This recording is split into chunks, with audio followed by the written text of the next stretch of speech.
The ambulance lights were painting the night red when she said it. The ambulance can't enter without authorization. Her voice was clipped, smug final. My sister was dying 3 blocks away, and this woman in a pastel blazer was quoting bylaws. I can still see the reflection of those flashing lights on her pearls when I realized something inside me had just snapped. My name's Ethan Rohr, civil engineer, Nevada licensed, the kind of guy who builds systems meant to save people, not trap them. But that night, the system I'd once helped design, the emergency gate override, stood between my sister and her heartbeat.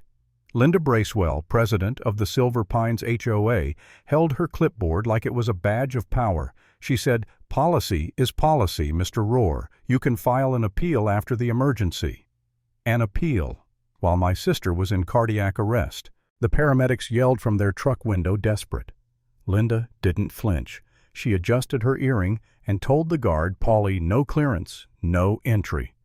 Every second stretched. My sister Emily had survived heart surgery just months earlier. I'd moved her here for peace, for safety.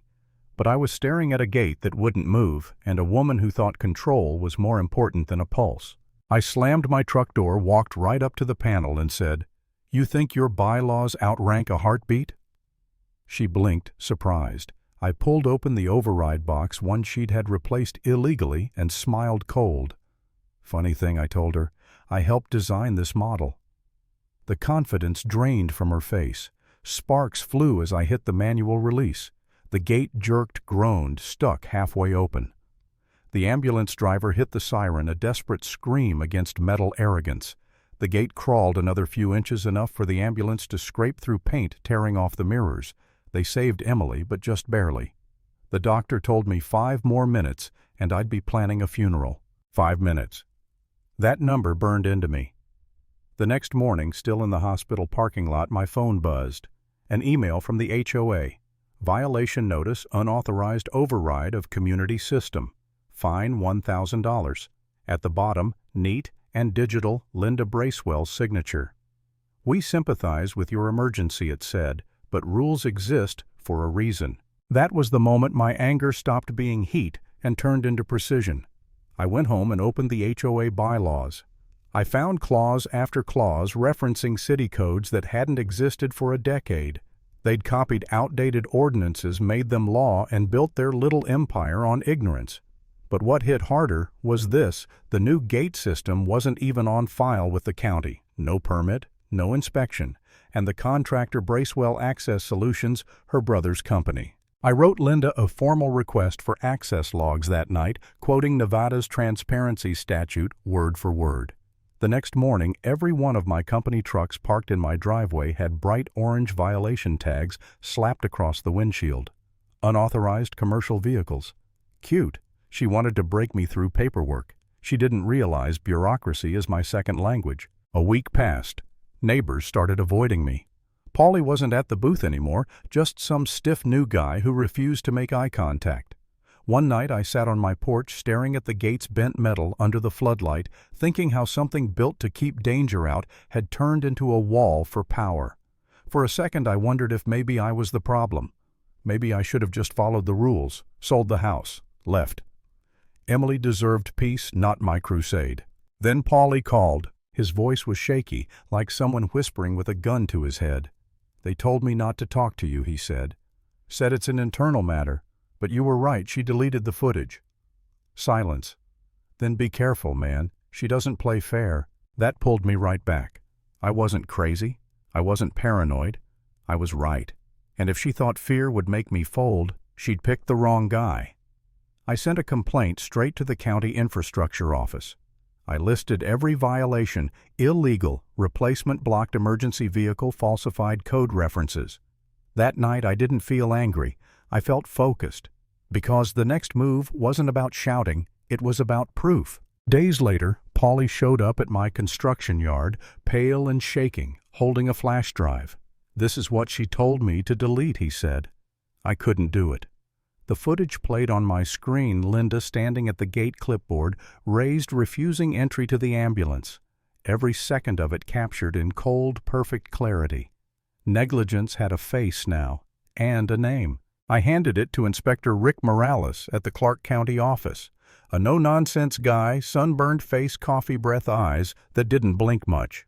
When he saw the footage, he muttered, "You're saying this gate has no emergency override?" I nodded. "That's criminal obstruction." He leaned back, exhaling. "All right, Mr. Rohr, we'll investigate." But Linda wasn't done. The next week, another ambulance got stuck at the gate, this time for Mr. Clarkson, a retired firefighter. The system sparked and died again. Paulie tried the manual switch. Nothing. Linda pulled up in her SUV and started barking orders, still clinging to her authority. I shouted, "He's dying in there." She snapped back. "You can't interfere. This is private property." That's when I stopped listening. I ran to my truck, started the engine, and gunned it straight at the gate. The impact roared through the night.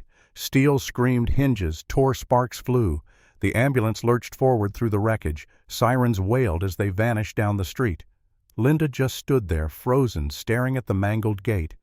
I looked her dead in the eye and said, "That's twice you almost killed someone." By morning, Silver Pines looked like a crime scene. Yellow tape reporters, residents, whispering behind coffee cups. The county trucks rolled in by noon.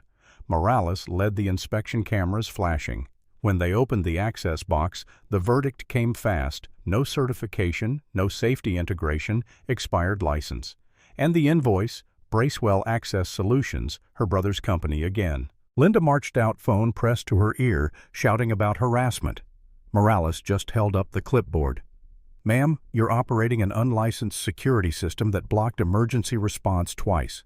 You've got bigger problems than harassment." Her face drained of color. The crowd had their phones out, recording every word. For the first time, her voice shook. That night, the HOA called a meeting. The clubhouse was packed, neighbors, reporters, whispers. Linda stood at the front, trying to salvage control. "There's been misinformation," she said. "The gate malfunctioned due to a technical glitch." Someone in the back shouted, "Then why did the county shut it down?" The room started to rumble. I stood up. "You're lying to everyone," I said. "You didn't just break a gate, you broke the law." I connected my laptop to the projector. The screen lit up the video Paulie saved. There she was, standing in the siren's light, blocking the ambulance, arms crossed. Gasps filled the room. Someone whispered, "Oh my God!" Linda's voice cracked. "That's taken out of context?" I cut her off. "There's no context for denying a dying person help." Her board members quietly stepped away from her. Phones were filming from every angle. Years of fear collapsing in real time. She pounded her gavel, desperate. "You don't have the floor," she shouted. "No," I said, "but the county does." I held up the official inspection report, stamped and sealed. "This confirms your system violated 4 sections of the state safety code. Fraud, obstruction, negligence, all signed by you." The silence that followed was the loudest sound I'd ever heard. Then the crowd erupted, shouting applause, anger, pure release.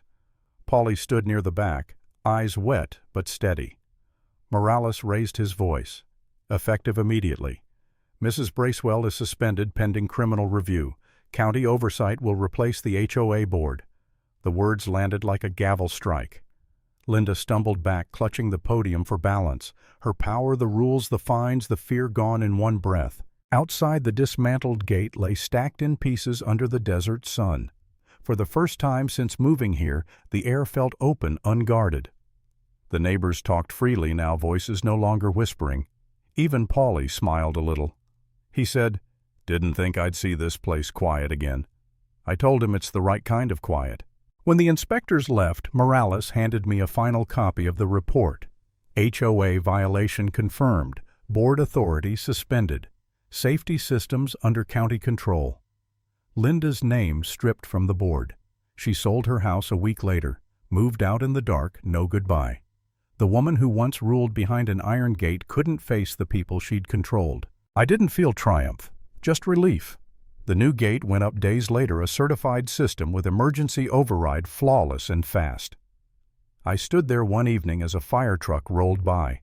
The gate opened on its own, smooth, silent, no hesitation. For once, the system worked the way it should have all along. That night I realized something. Power doesn't corrupt because it exists. It corrupts because people think no one will ever challenge it. And sometimes the only way to break their gate is to drive straight through it.